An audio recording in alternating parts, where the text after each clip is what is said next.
Hi, I'm Mark Rabin. Welcome to episode 382 of the podcast. It is September 24th, 2020.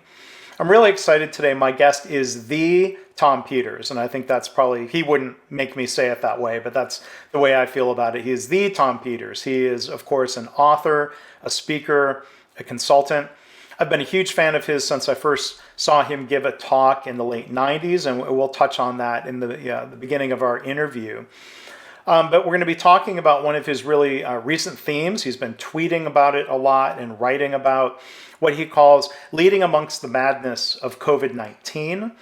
We're going to be talking about a document he calls his Excellence Manifesto 2020. And you can find that. I'll link to it in the show notes at leanblog.org/382. Tom gives away a lot of material for free at his websites, tompeters.com and excellencenow.com.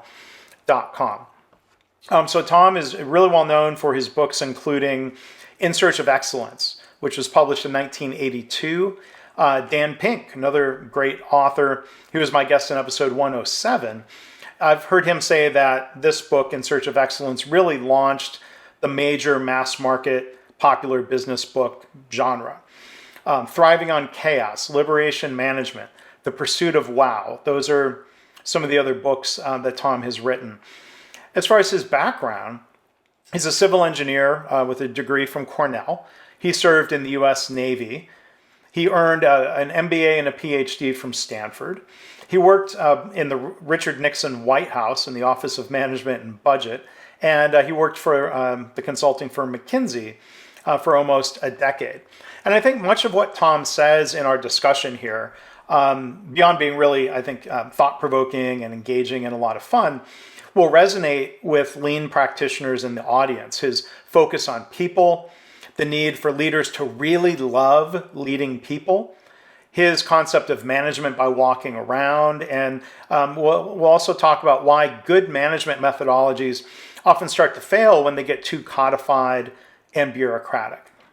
So I think this episode is a lot of fun. As with his writing and his tweets, Tom often speaks in all caps, and part of that is that he does curse a couple of times. It's mild cursing. It doesn't offend me, but if you're listening to this in a workplace, be aware of that. If this was a movie, it would probably get a PG-13 rating, but I still need to give this the explicit label for the purposes of Apple Podcasts. So I hope that doesn't get in the way of anybody diving in and listening here to my conversation with Tom Peters. Again, I'm really excited today. We're joined by, I think it's fair to say, the legendary Tom Peters. We might also use words like incorrigible or I don't know. What do you prefer, Tom? Well, legendary is sweet, but I'm not exactly young. I mean, I got some big lifetime achievement award, and my wife and I had just been to some summary Monty Python thing, and I got a T-shirt, and I wore the T-shirt actually at a tuxedo event, and the words on it in very big letters were "Not dead yet." And I said, that's the definition of a lifetime achievement award. Wow, he's still around? So, I'll take the legendary if you insist, but the always fresh. Always fresh. Well, you look like you're doing well. And somebody told me I did have a little bit of a turkey. What do you call it? The turkey. Well, I don't want to say. Good, don't. And then we so we can start this on the right foot. But well, thank you for being here, Tom. And I, as I mentioned to you before, my first real exposure to ever seeing you speak really stuck with me. And in particular, there was a story that you told about Motorola and Six Sigma. It seems unfair of me to tell the story, or what do you report from that story? Well, so in a nutshell, and you were talking about Six Sigma. And that Motorola had taken that so far, you felt like they had gotten off track because they were bragging about how their cafeteria had chocolate chip cookies where the number of cookies per chip was so tightly controlled within Six Sigma boundaries. Why did that seem a bit crazy to you? Well, when one of the GE alumni went to work for 3M, which, along with HP, and 3M has weathered the storm better than HP, 3M was probably my favorite company in Search of Excellence. And, I was a McKinsey guy, and I've been working with people like Chase Manhattan. And these were, first of all, they were people from Minnesota, and Minnesota lives up to its Minnesota-ism with some problems associated therewith. And the culture in the place was, in retrospect, what you'd expect. It was very innovative and so on. And a GE guy left and brought Six Sigma into 3M.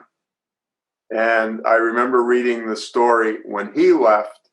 I think it was a cover story in Bloomberg Business Week or something, and it was how Six Sigma almost killed 3M's innovation capacity.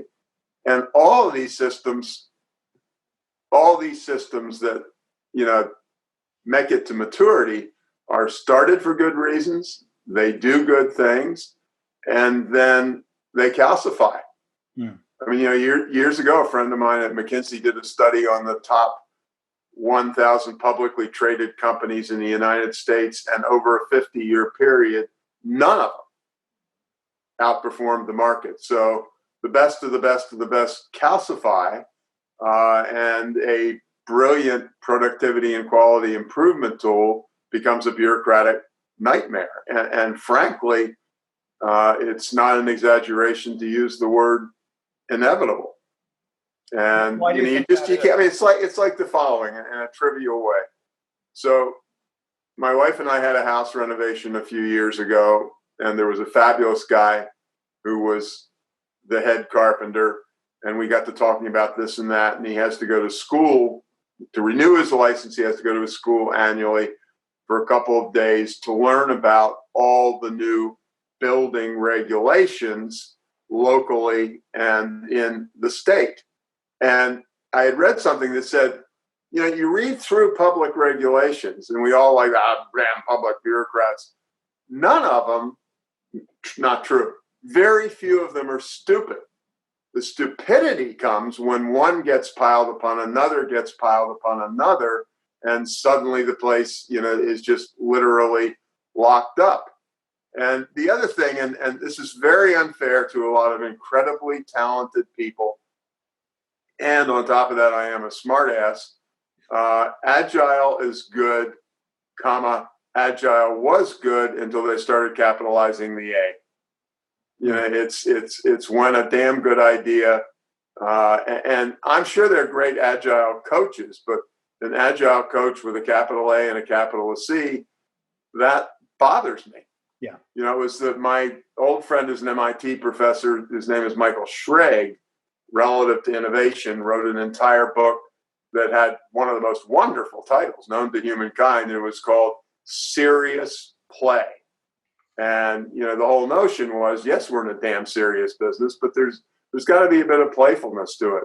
Mm-hmm. And I think, as I told you when we were doing our little warm-up discussion, I just finished a big book on Chernobyl. Right. And, the systems that existed within that plant weren't stupid, but they just had been designed so effing tightly that human beings couldn't intervene at the right time. And, they hadn't taken the real human factors into account. They had taken, as AI will do, every damn human factor known to humankind, except the, oh shit, what if you have an epidemic that only comes along once every year, every century sort of. And so that's my difficulty is the stuff, I when I was talking to big audiences sometimes in giant companies, I always say, hey, you people ought to be playful. You have a losing hand. Your company is going to go downhill. Mm. And so, have fun on the trip down. And I'm, half facetious, but also very, very unhalf facetious. But or half non-facetious. Yeah, but you make me think of, and this is going back to W. Edwards Deming and others who talked about when you have good people in a bad system. A bad system will defeat. I'm paraphrasing. Bad system will defeat good people.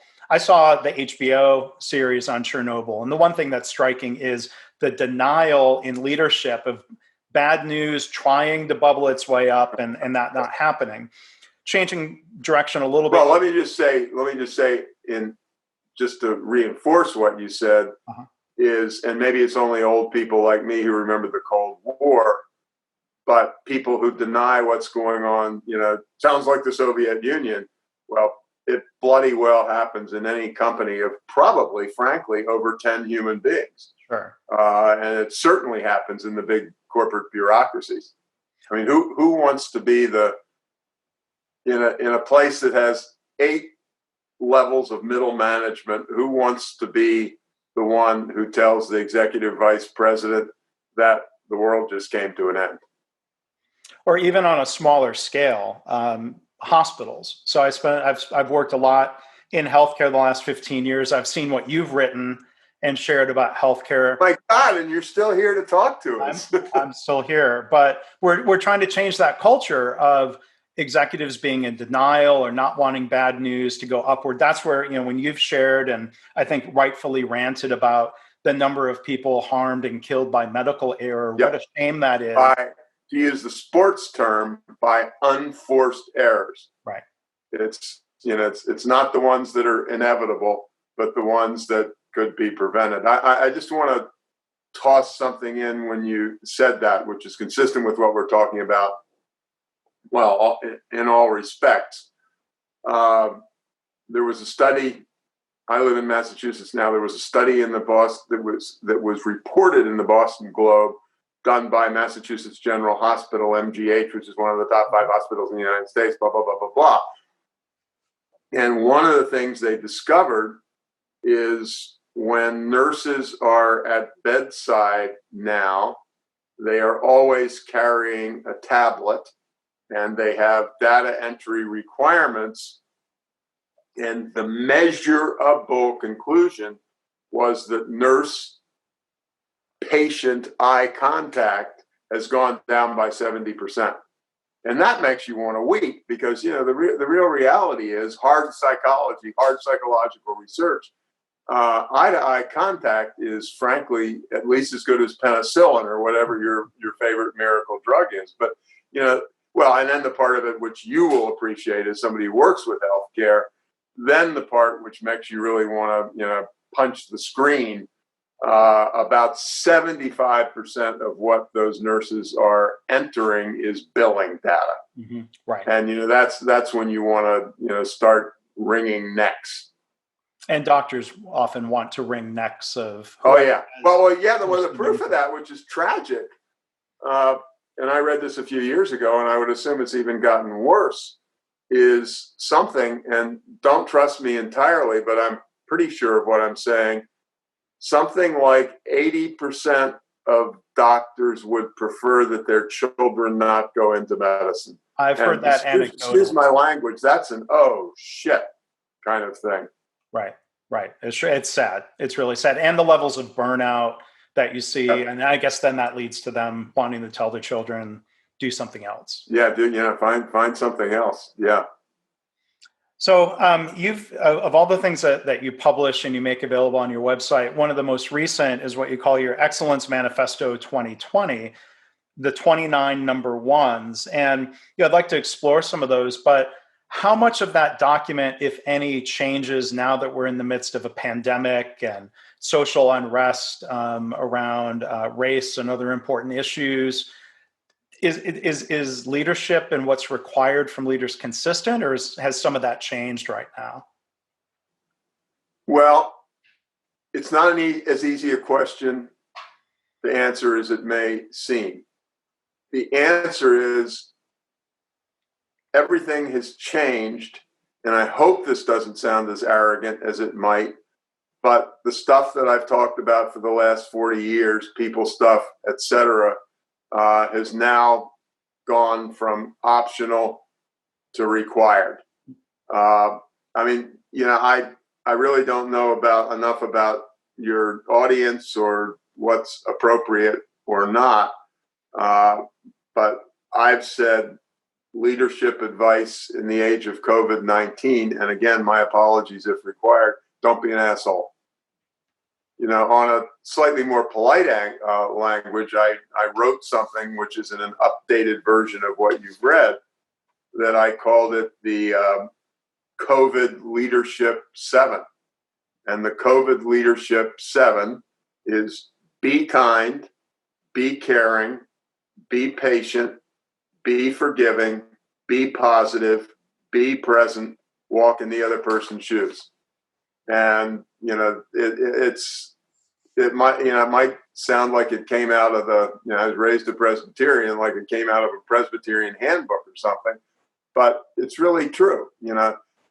My evidence says if you treat people incredibly well, you make an incredible amount of money. And I'm not telling you this because I want you to be a better person. I want you to get rich. And that's kind of my storyline all the way along. But this is the real deal.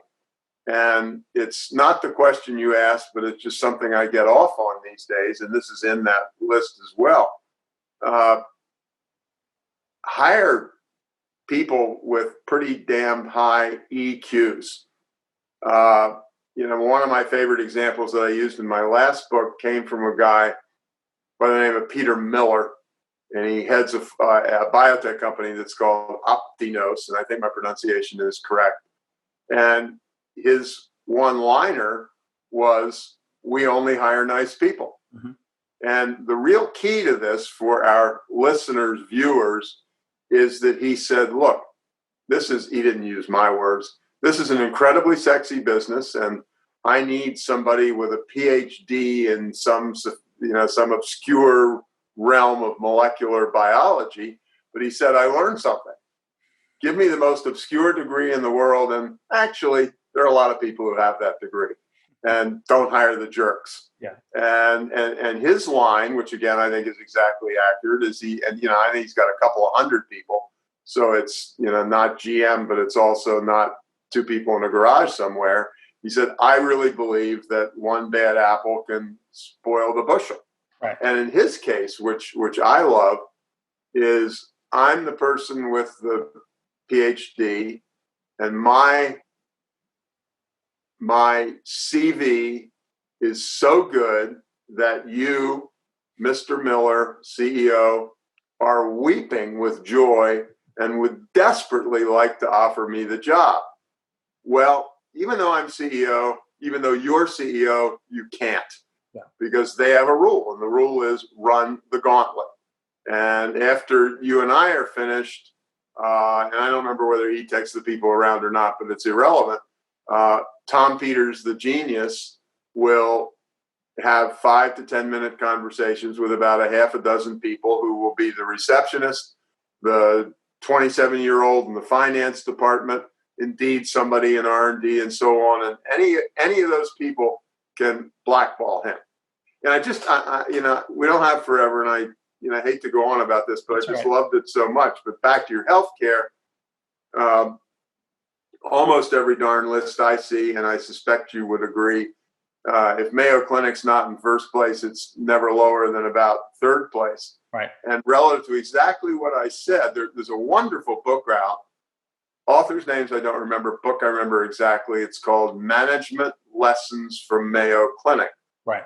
And one of my many favorite things in the book is, once again, Tom Peters, the greatest ocular surgeon in the history of humankind, is interviewing you. And in this case, maybe you're not the CEO, you're a senior HR person or something. And I'm we're interviewing. And one of the things I don't know, and maybe we do it on our iPhone or do it with a pen on the back of our hand, as I am speaking to you, you are counting. And you are literally, this is not a figurative comment, you are literally counting the number of times that I use the word I, mm-hmm. and the number of times that I use the word we. And to exaggerate a little bit, if the I's beat the we's, Tom, the greatest living human being ever known in the history relative to that thing, you don't get the job. And they trace it back, which is really cool, 100 years to Dr. Mayo of the Mayo Clinic, and he invented is silly. he invented, which I'll use anyway, what he called team medicine. Mm-hmm. And you go through the book, and you really want to weep. There's a story, for example, of a kid, young resident, and the young resident gets a call on his pager, his iPhone, or whatever the hell it is. And on the other end of the line is one of their top surgeons. And the top surgeon is in the OR. And the top surgeon says to you, the 28-year-old who just finished med school a couple of years ago, he said, look, I'm in the middle of something and I got a problem. And he said, I'm honest to God, not sure what to do. Here are my options. So what do you think I ought to do? And again, excuse my language, it's not a bullshit question. It's just, that's the way they work. And this young man who was interviewed for the book said, it was the most amazing thing in the world. Little Evelyn Peters' little boy, Tommy Peters, age 27, is being asked by Dr. God, what should I do in operating on somebody's mother or father or what have you? And some woman who worked there, and obviously, even though she's an MD, it's rhetoric, not reality. But she said, I'm 100 times more powerful at Mayo than I was before because we practice team medicine. Right. And and that. So part of the answer is hire for EQ, hire nice people, and well, the wonderful one. Oh my God, I love this. And oh my God, am I pissed off that I didn't find it until after my last book came out. What's that? It was a story reported on internal Google research. Right. And they had studied two things, best employees, most innovative teams. And if you use the G word Google, you know that the research was pretty tight and not anything other than top flight. And in their top employees, there were 8 traits that were the most important, and 1 through 7 were all soft things. Right. Listens, I respect you. And they did the same damn thing with teams, and Google does something which disgusts me. And people are classified as A players and B players, which I do get sick at my stomach on that one, but it is a brilliant tool for demotivating 50% of the population. And what they found was, in terms of innovation, is the B teams beat the hell out of the A teams. Mm-hmm. And again, you can imagine an A player at Google, IQ of 315, is absolutely certain that he is the smartest human being God ever put on earth. And he thinks you're charming, but and that was one of the things that came out on the bad side of the list in the A team. Too much intellectual bullying.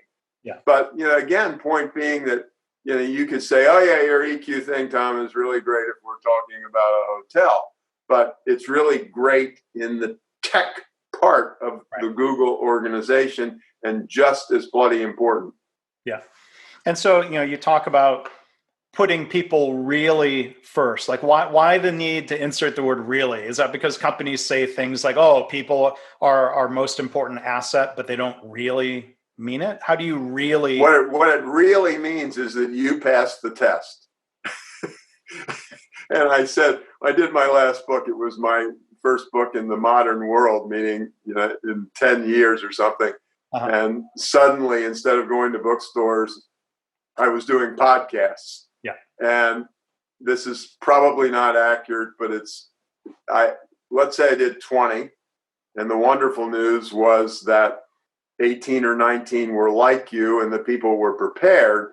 And I don't mean prepared because they'd read every line of my book, but they were, ready to have an intelligent interview.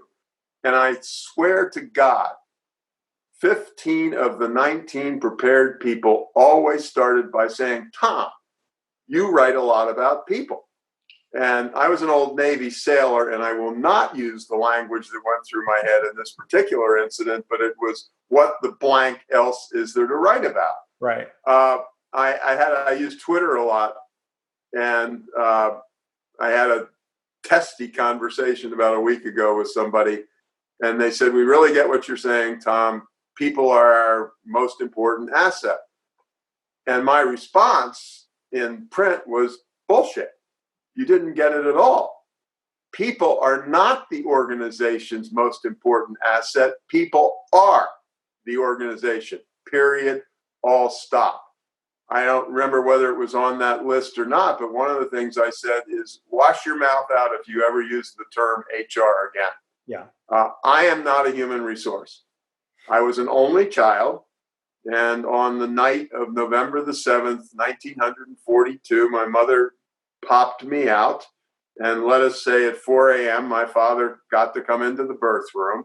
And my father, Frank, looked at my mother, Evelyn, and they've been trying a long time for this child, and said, Evelyn, how wonderful it is. We now have our very own human resource.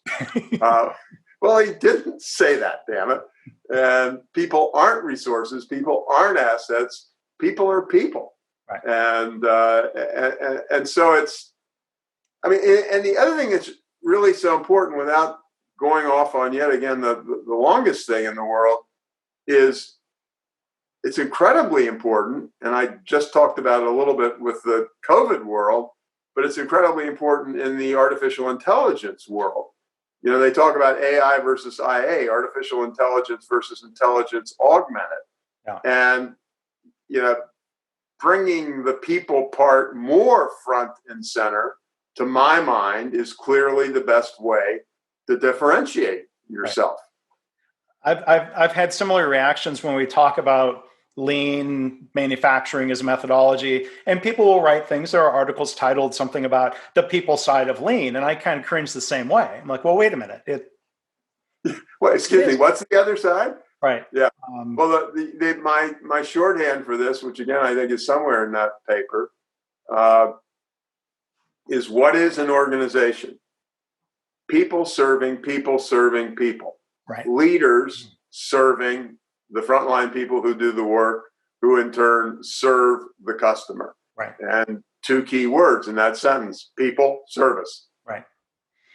So in that list of the 29 number ones, the first one, all capitals, training, training, training. Now that's not a sexy issue. Why do Stanford MBA, McKinsey Mind, training? Why, people might look and say, Tom, why are you writing about training?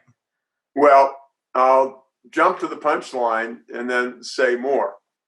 And my punchline is, if you don't think training is important, ask an Army general, ask a Navy admiral, ask a police chief, ask a fire chief, ask a symphony conductor, ask a director of a movie.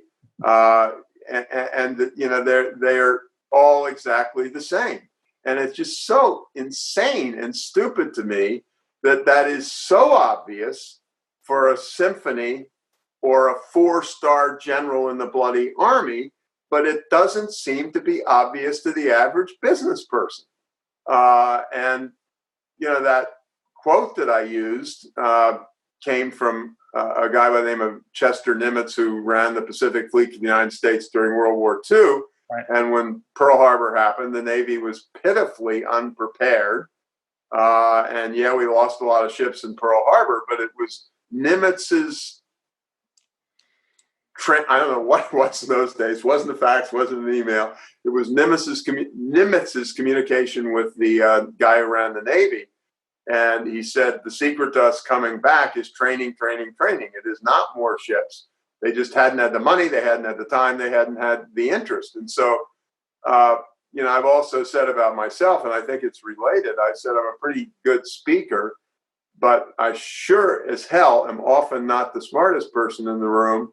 But maybe thanks to my parents, among other things, there is no living human, this is really arrogant, there is no living human being on earth who can out-prepare me.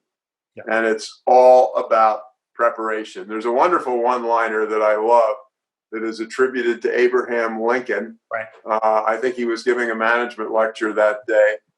And he said, if somebody gives me 7 hours to cut down a tree, I will spend the first 4 hours sharpening the axe. Or something like that. And it just seems so obvious to me. And again, one of the things I think I say in there is, if you had and this is back to generals and admirals in part, if you had a 45-minute tour d'horizon with the CEO of a pretty big company, you would hear gajillions of things about the new tech investments, and the word training would never pop out of that person's mouth.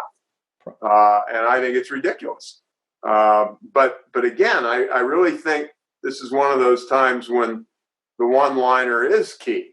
Ask an admiral, ask a general, ask a fire chief, ask a police chief, ask, you and I were having a prior conversation about Chernobyl, ask the operations director of a nuclear power plant. And, you don't really have to, it's like, I always laugh. I was an old Baltimore Colts fan and then a 49ers fan, but I live in Patriots world. And I said, Bill Belichick calls me in and I do a study of the organization and I sit down with Coach Belichick and I say, I've really studied your football organization and I want to say one thing. First, your players are very important. And second, having practices is very important. At which point Belichick reaches behind him, takes one of his 73 Super Bowl trophies, throws it in my face, and that's the last thing you ever hear from Tom Peters. But isn't that accurate? Yeah. I mean, it's, obviously it's bloody true to a 7-person purchasing department, and God alone knows to an automobile dealer that people who are trained and learning and growing, that's the ball game. Well, why in hell do I have to waste my time at the age of 77, say, training? I mean, for God's sake. But I think somebody I said to somebody at one point, if you really want to understand all my work and understand the full intellectual power of it, if you want to understand a book of mine, you must produce for me a signed slip of completion from the 4th grade. I've got all these quant degrees from great schools. It does not take 3rd-year calculus to understand that people who are well trained are. I mean, Jesus. You tell me. Stop asking me questions. Why in the hell is it obvious to a fire chief and a police chief, but it doesn't seem to be as obvious to even somebody who's gotten rich as a car dealer? Let alone the people, let alone me, who is running a $75 million division embedded in GE or whomever. Why? Tell me. Should I have to tell you? My first. I guess you're asking for a rhetorical question, but I'll answer it. I mean, is it because ego gets in the way that executives, even though they've had education, do they think I don't need training, and training is maybe it's for some, if they're looking down upon people, and it's something for the human resources instead of investing in people. Yeah. I wish I had the skill, and it, again, maybe embedded in that paper to use the whole quote, but there's a book written by somebody who's serious, and he has sat through a meeting, operations meeting, results meeting at a big company, and it's incredible stuff, and they talk about teamwork, and they talk about how they did all those kinds of things, and our buddy who is writing the book turns to the CEO, and he said, this stuff is so obvious. Why do you think that other CEOs don't do it? And the actual answer to the question, which I'm just simply repeating is the guy said, I think they're embarrassed. It's too simple. Sure. in a way. And I think also the part that you say, well, they're here. They ought to be trained or we shouldn't have hired them. And it's, which is the same thing as saying, well, he came from the University of Michigan, and now he's here with us and, playing for the Lions. We don't need the training. He should have been trained there. Yeah. But when you talk it's about that bad, it's that low IQ, a discussion, which is, I mean, obviously it frustrates me because, I've had to write 18 books, and fundamentally I'd love to have your royalty money, but every damn one of them says exactly the same thing that all the others say. And, please buy all 18 by all means. But I mean, sort of like you say, put people really first. You could also use that word and say training people really, because organizations will go through the motions, do a poor job of training. This happens in healthcare. Then when something bad happens, they throw the employee under the bus when it was a matter of bad systems, poor training, bad supervision, bad management, whatever you want to call it. It's really unfair to people. Oh, absolutely. I mean, what I say is every company ought to have a CTO, but instead of a chief technology officer, it ought to be the chief training officer. And he or she ought to be on the executive floor with the COO and the CFO and the other top people. But yeah, it's obviously, particularly don't, as you said, don't get me going on the healthcare issues. Right. On any dimension. I got to know the guy at Johns Hopkins who did the checklist, Peter Pronovost, and this is a slight digression, but the checklist, there's a book called Checklist written by Atul Gawande, and Gawande said in the book, Peter Pronovost has saved more lives than any MD in the United States with the checklist. But the fascinating thing, which you know better than I, given what you do, is Pronovost said the real breakthrough was understanding that the checklist, he didn't use these words, isn't worth a damn unless the culture's right. Right. Because the checklist says that the nurse has to be able to say to the surgeon, you only washed your hands for 15 seconds. And again, as you know from healthcare, if there's a single place on earth where you don't tell the surgeon, excuse me for using crude and old-fashioned language. You don't tell him his fly is unzipped. It's a huge cultural change. Well, and checklists, back to your point about how things get calcified, you're bureaucratic. There are organizations that will go through the motions with the checklist, and then there are organizations where it's really the culture, the right kind of culture. Yeah. You said you triggered something else that's pretty closely related. Well, both of these are related. I was at a private dinner near home, just a social dinner, and I was sitting next to a guy who is a very big deal in the investment world, not a Buffett, but up there with the high and the mighty. And I don't know what we were talking about, but he said, "Do you know what the number one failing is of CEOs?" And I don't know where I got it, but I have the gift or the whatever of being a smartass. And so I said, well, I can think of 50 things that are wrong with the average CEO, but I'm not sure which one I'd put as number one. It wasn't that we were having this sobering conversation, but he looked at me, he said, number one is clear, they don't read enough. They don't read enough. They aren't professional students. And then I ran across something from Charlie Munger, who is, I think, still Warren Buffett's number two, and he said, you would just be astonished by how much Buffett reads. And the second thing I wanted to say about the training thing, which I think is pretty directly related, our dear friend who saved a jillion lives in the Potomac River, Sully Sullenberger, as I read the stuff, and I never did read his book, so I can't say I did that, but his big deal is he was I don't know how old he was at the time, but he was not a child. He was 50 or something like that when he had the event happen.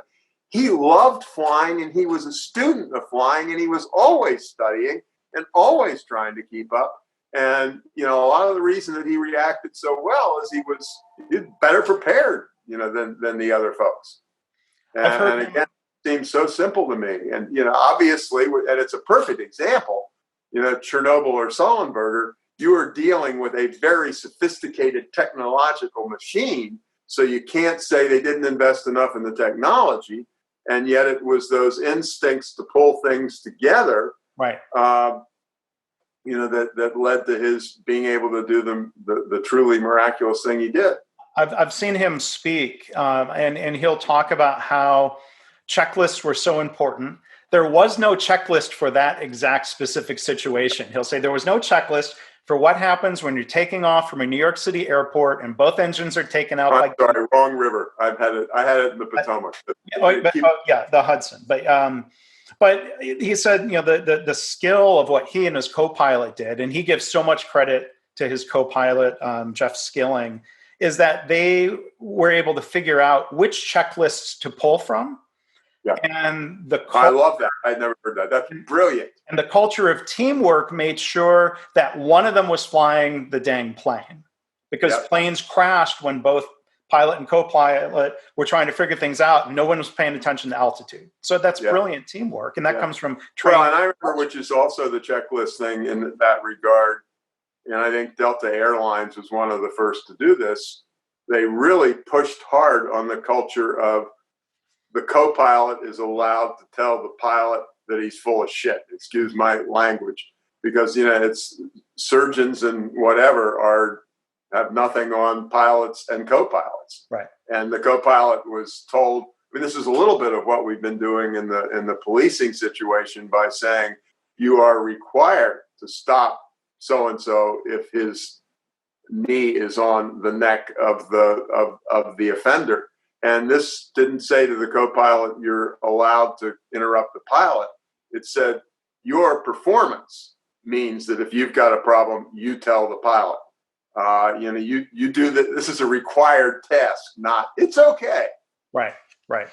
And that was, and again, the thing which I guess didn't surprise me in retrospect is that was a BFD of the first order. Right. Von Pronevost's thing was the checklist thing was based on a kid who was burned in the shower at home, who went to God's gift of hospitals, Johns Hopkins University. I was a Baltimore boy, so it means more to me than many. And fundamentally, there was something they should have done for the kid in the ER, but the head resident was either taking a pee or what have you, and you couldn't do this thing until you had the permission of the head resident at that point in time, which, it makes you want to weep, and it is an incredible tragedy, but relative to what you and I have been talking about, it is an insane systems tragedy. And what you and I have been talking about, it is as normal can be, alas. So there's two more things I want to ask you about while I've got you. Management by wandering around, and then talking about women in leadership. So first off, management by wandering around, I think is one of those things where maybe people haven't read your work, they've heard about it, and then it gets watered down. And I think an example, a manufacturing manager I used to work with when I was in that industry really prided himself. He would go and walk it first thing in the morning and go shake every person's hand. But the problem I saw was that he wasn't taking the time to stop and engage with anybody. Brilliant. But so I wanted to ask you, since we've got, I think, the source, how do you've got a much richer definition of management by wandering around. I don't have anything to say. You got it right. No. Management by wandering around is not about inspection. It's exactly about what you said. It's 90% social.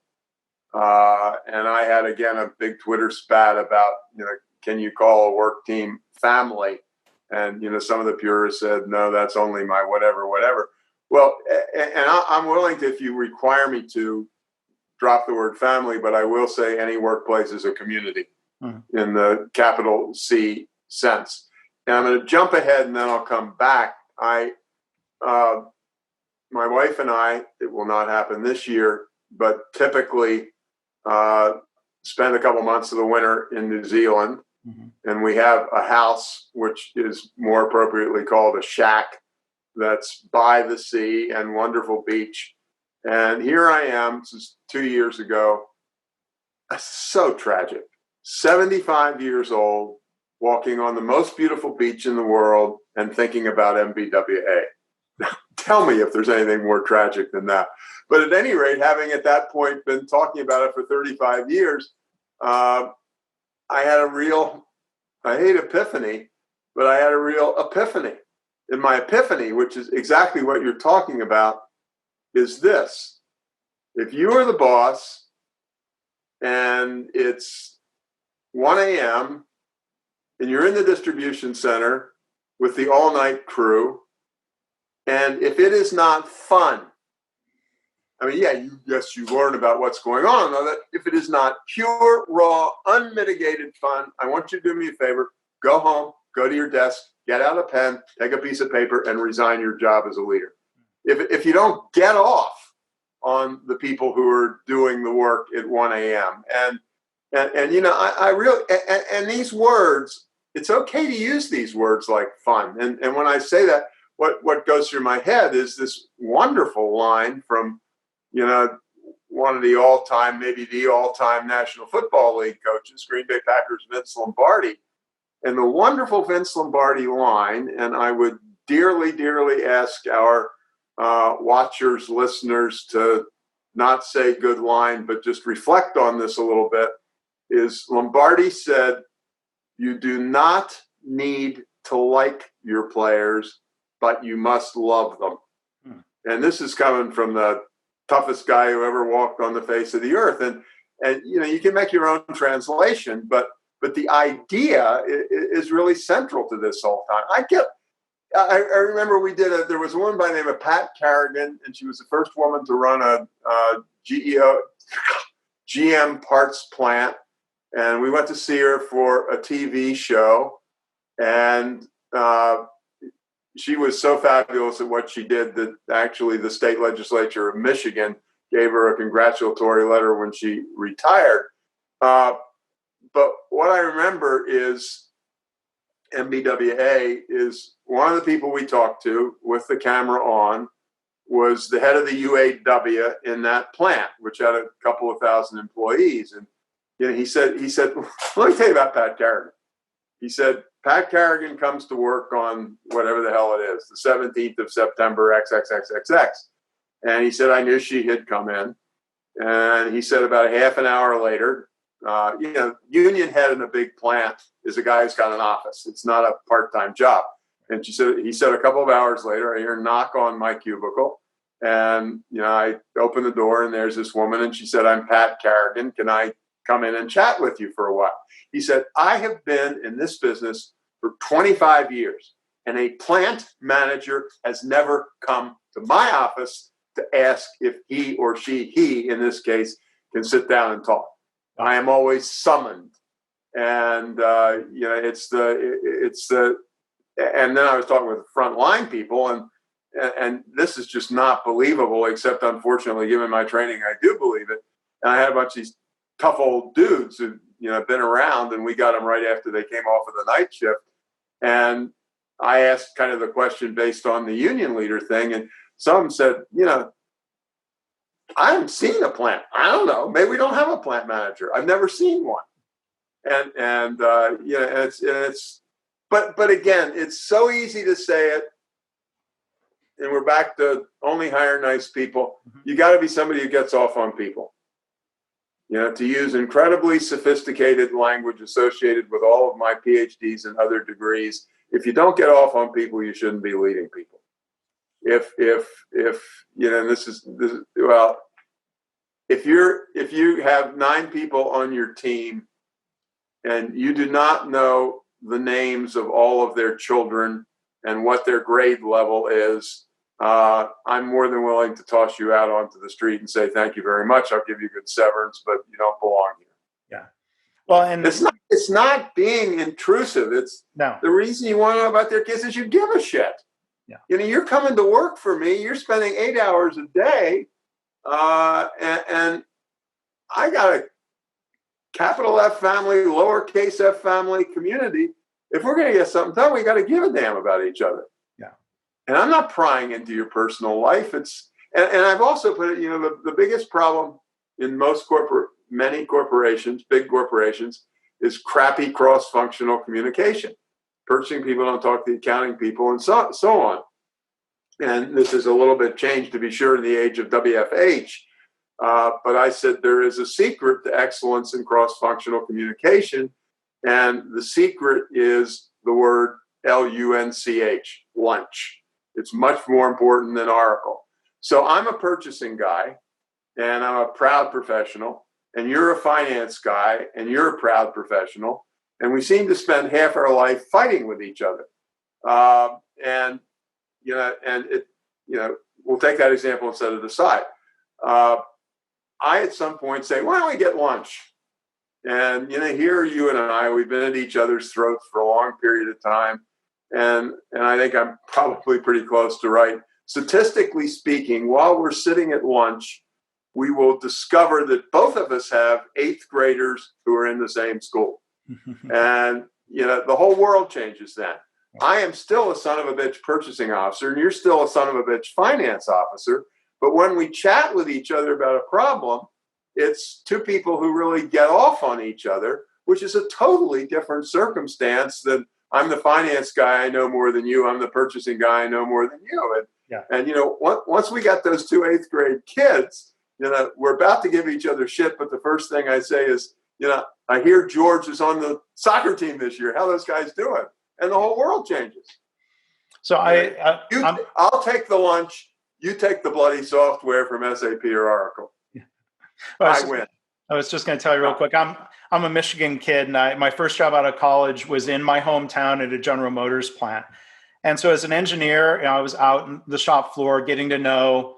The best advice I got was from the union chairman of the plant, who said, "Get to know the employees. Don't just work with them. Get to know them." And so, I didn't have an eighth grader, of course, but talking to these employees, and they would discover, oh, you went to high school here in town. Oh, my kid goes to that school. That president's or the principal is a bleepity bleep. Yeah. Like, I don't know, maybe I didn't. But how do you and I, because you're doing the same damn thing I'm doing, how do we convince people of that? I mean, it's as if we're, we could convince them to learn an arcane new computer language, and it would take 7.5 seconds. But how can we convince them to, do what you just talked about? Right. And I think, by the way, which is really important to our conversation, given when we're having it, and it's not going to come easily, and you have to experiment, but you can do the same thing in a WFH setting. It's not the same kind of lunch or what have you, but it's, I've heard 100 people say 100 things, but, we're having a WFH meeting with 12 people on an important topic, and you're really a good guy and you're a huge contributor, and the whole damn meeting you're frowning. Well, I'm not going to do anything about it during the meeting, but, many of us have these things called phones. And when the meeting's over, I'm just going to give you a call and say, listen, none of my business, but you seem kind of out of it today. And this is not a criticism. It's just things okay. Going on. Yeah. And, if you do, and it's infinitely important.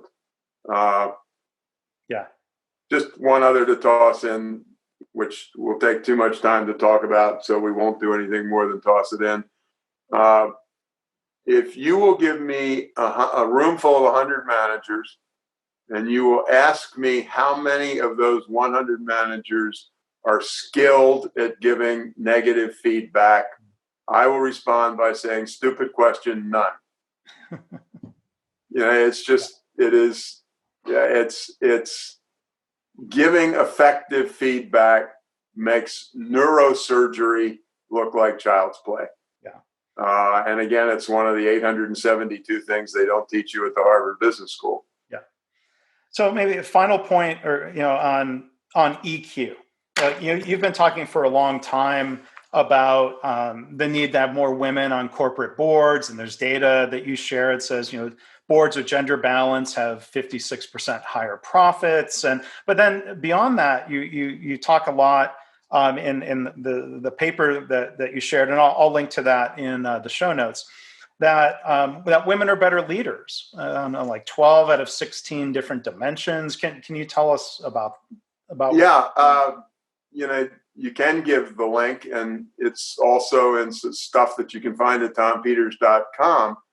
But there's enough serious research to sink a pretty sizable ship that says that women are better leaders. And the one you referred to was a Harvard Business Review article, and there were 16 leadership traits, and women well outscored men on 12 of the 16. And as the author said, including the one where you would be inclined to say the men were best, terms like driving for results. Well, you can do this and you can do that, but women didn't use the same style.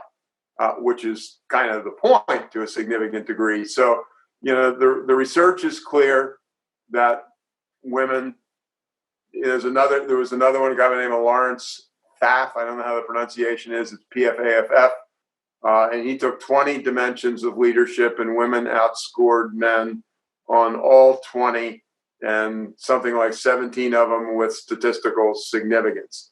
And you know what? I like to say two things that are important so that I don't get dismissed. A, I'm not suggesting you fire all the men. I am suggesting that I'll give you 18 months, and I want to look at the stats on gender balance, and I want them to be better than today. And the other thing, because this one, it's not that I get in trouble, but people who like to diss these kinds of things, I am not saying that men don't listen and women are great listeners. I am talking about bell-shaped curves and what the statisticians call central tendencies. There are good male listeners and there are lousy female listeners, but statistically, sure, the odds are way on the side of better listening if the person is a woman than a man. And I like to talk about, as you know, what we're talking about. And then I also like to put an asterisk in it and say, the thing that got me focused on this women in leadership thing was not women in leadership. It was when I learned the statistics, which basically say women buy everything. If women are your market, it would be kind of nice to have people who understood what needs and desires were, running the joint as well. Yeah. And that, and interestingly, or maybe it's boring as hell, it's not boring to me, the women buy everything. We've long known that women buy all the consumer products, 85% or something like that. But in 2020, over 50% of professional purchasing officers are women. Wow. So their role in the purchase of commercial products is just as significant, essentially. And then I have to add one, which again, I'm adding it for you because you were talking about your work. My comment after watching, some real shit shows that went on in hospitals in the early days, and alas, probably still today, is I said, I'm going to pass a law, and my law is that no male is allowed to be a hospital CEO. And, I'm not 100% serious, but I'm directionally serious. And, right. And it's not statistically valid, but it's not trivial, this thing that we see again and again and again, that virtually all of the countries that have had the best COVID-19 reaction have been headed by women. And yeah, I'm incredibly well trained in statistics, and I know the sample size is not that high, but I'm also suggesting, maybe it ain't coincidence. Yeah. And I don't really think it's not coincidence. Yeah. And this thing that they found, the Harvard Business Review,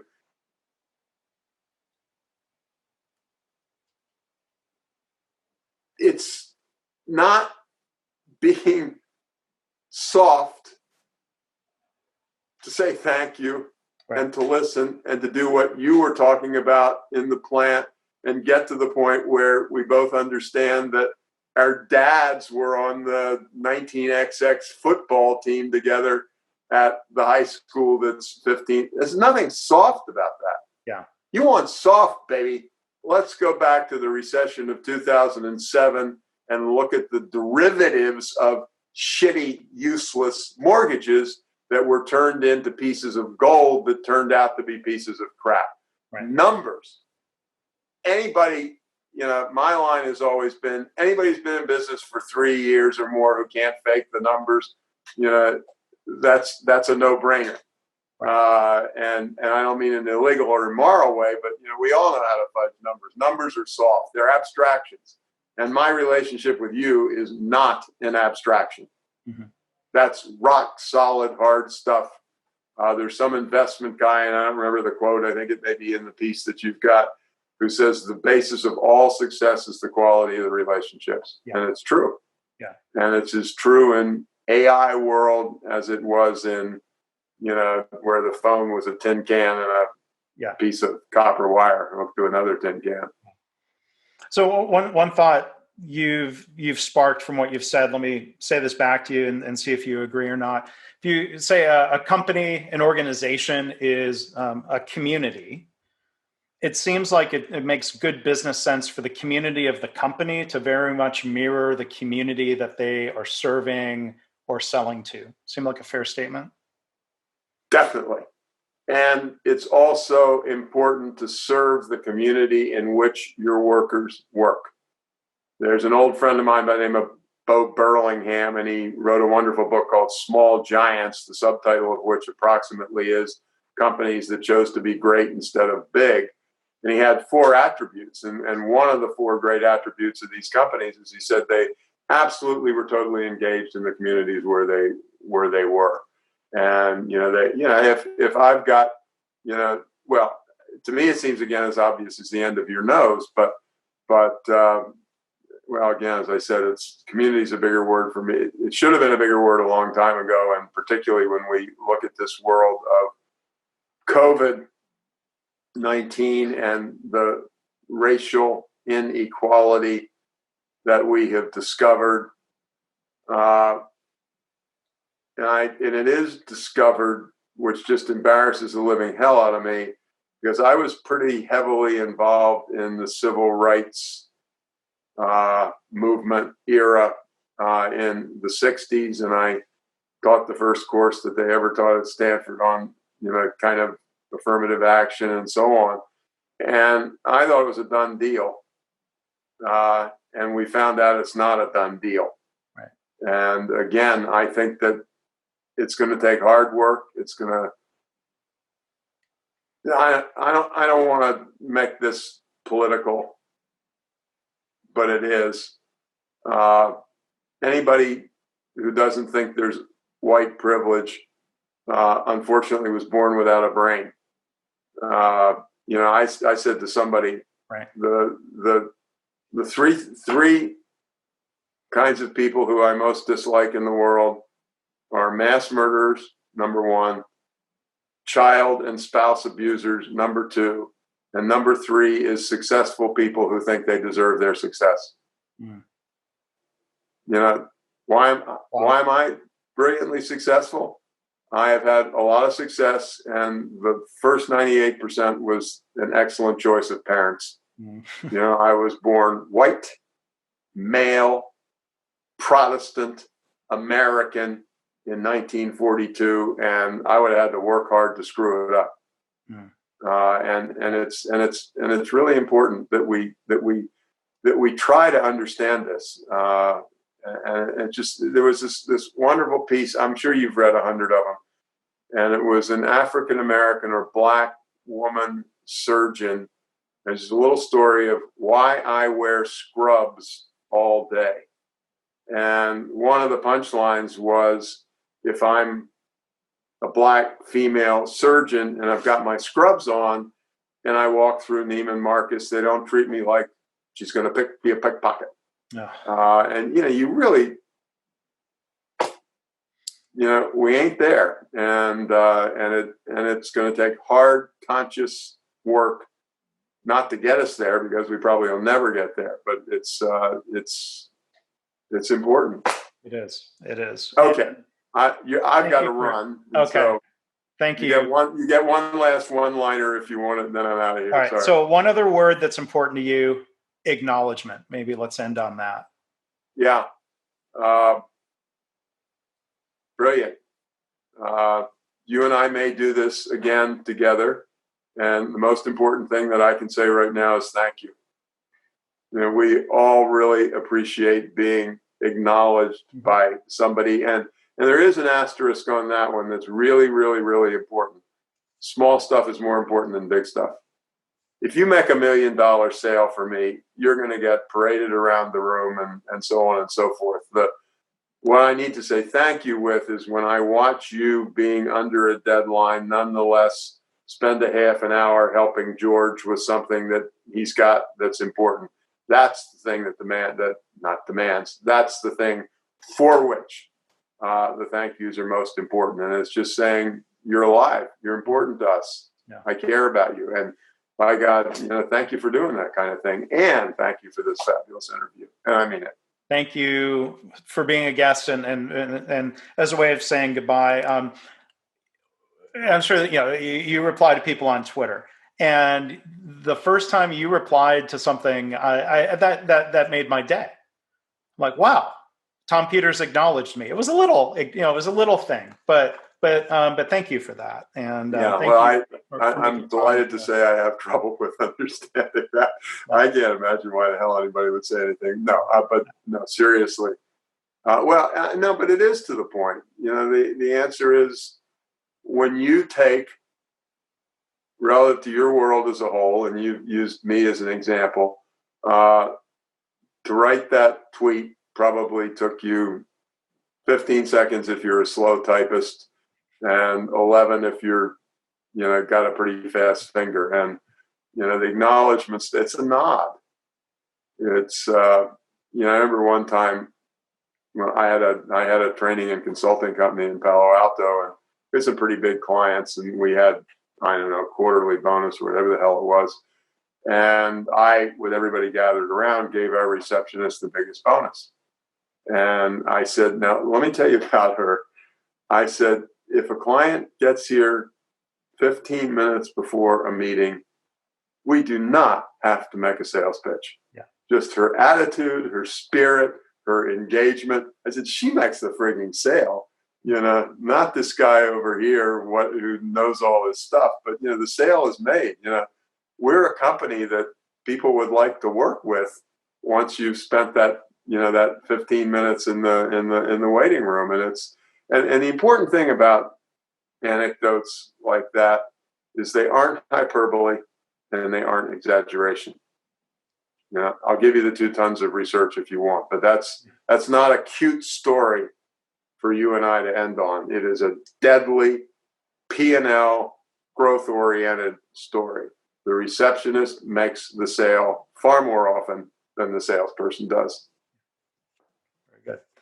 Tom, thank you so much for the time and for really thought-provoking comments and everything that you shared. So I would encourage everyone, go to tompeters.com. Please do buy his books. But Tom, thank you for everything that you share freely on the website. There's a lot to learn from there. Well, as you can probably tell, I really get off on this stuff, and I enjoy the opportunity to talk about it. So it's a great hour for me as well. Okay. Thank you, Tom. Yeah.